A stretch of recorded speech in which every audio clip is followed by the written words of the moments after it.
We're joined now on Skype by Dad of 3 marked-ups, whose petition to get the advert on TV has clocked up over 500,000 signatures.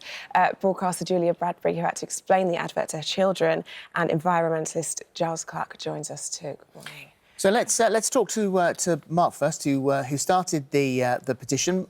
This is, I think, it's the first one you've ever started, Mark. Why this one? So I watched the advert with my daughter on the day that I saw it on Friday, and I just thought that I didn't see how it was political at all, and I just thought it was a touching advert for me as well as children, and I thought it was a great way of getting education across the children about the rainforest, about deforestation, and just about extinction, really, and I can't understand why it's been banned. Are you surprised by the reaction to the petition? I am still gobsmacked. I still cannot believe how many petitions we've got and how many people are liking and sharing the post really on Twitter, on Facebook and Instagram. Thank you, Mark. Absolutely, thank you. Good morning to you both. Morning. Hello. To me, it's so beautifully done. It's so well made. It's a conversation starter to my daughter and even to us. Like, you know, I read before you were saying that it's not just educating the future generation, it's re-educating us too. Do you think it's all a bit of an overreaction?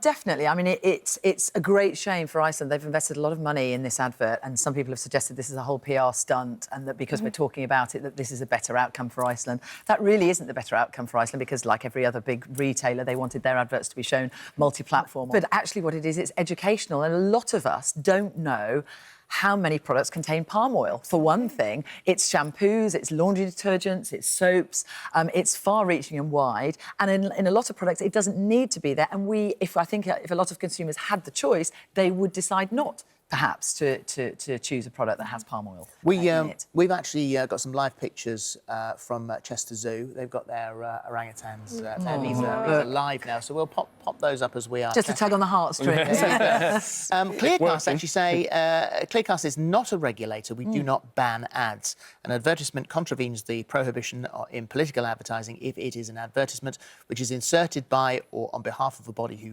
whose objects are wholly or mainly of political nature. Clearcast concerns do not extend to the content of the message of the ad. So does this mean then, Giles, that it's because of the association with Greenpeace? I'm as at a loss as everybody else is to see, you know, exactly why the advert's been banned.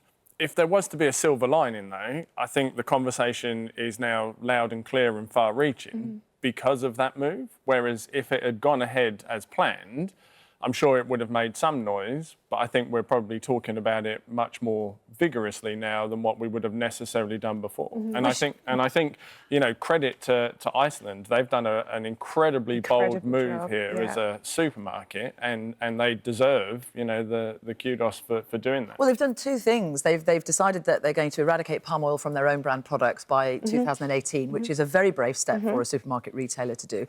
And the other stance they've taken is against single-use plastic, where they've made the same pledge that they will eradicate single-use plastic. We were all waiting for which supermarket would jump first. Yes, they've done it, which is highly commendable. Highly commendable and very, very clever for them. And I'm quite frankly, I'm surprised and a little bit shocked and disappointed that a lot of other retailers haven't moved faster. They will now. They will now. Well, I hope so. They will do now. Iceland say, having seen the devastating impact of deforestation firsthand, and this is the Richard Walker, the managing director, says, I was keen that we use our Christmas campaign to raise awareness of this important issue alongside offering customers the option of a Christmas without palm oil. We've been delighted by the level of support offered by campaigners, celebrities, the media, and of course the public. But the problem is, many people say, if you don't use palm oil, you'll use something else which is even more damaging. Exactly. So what's really important to point out is that what we need to do is encourage and drive the industry to become much more ethical, much more sustainable. Just boycotting it or trying to ban it is in fact potentially more damaging to the environment, because the alternatives that we could use are actually not as efficient. They don't produce as much per yield, per acre, per hectare as the alternatives. What we need to stop doing is clear-cutting primary virgin rainforest to be able to produce it. And we can easily do that. And it's not just the environmental cost of palm oil. You know, there's other associated problems, you know, socially, the injustice to local communities, Indigenous tribes, etc., etc. So really, it's about trying to encourage, as I said, the industry to become much, much more proactive in producing this product sustainably. I mean, chopping down trees is problematic on multiple levels. It adds to the climate change problem because actual deforestation itself is adding to climate change. Chopping down trees which suck up our pollution, being very selfish, the humans that we're creating. The trees are the lungs of the world and also are creating healthy soils for us as well. And then finally, you've got the habitat loss. You have the orangutans, the wildlife, and all sorts of other ranges of biodiversity that are being destroyed by getting rid of rainforests. And it seems as if it's such a long way away from us, that it's so far removed from us that it doesn't matter.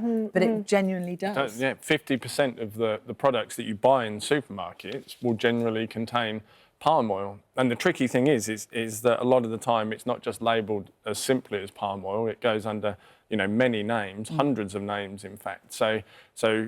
And I don't think it's not really possible to say that, you know, we need to stop using it. It would be like suggesting at the moment that we stop using petrol. You know, but biofuel is another area actually where palm oil has, you know, is playing a big part. And the environmental cost of producing biofuel by palm oil is actually probably more damaging than not doing it. Well, as you said, I mean, the conversation is whether the ad is shown or not. The conversation is certainly being had, and lots of kids talking about it as well, and looking at their products and talking to their parents. So the conversation has started. Thank you both. Thank That's you. all. Pleasure to be here.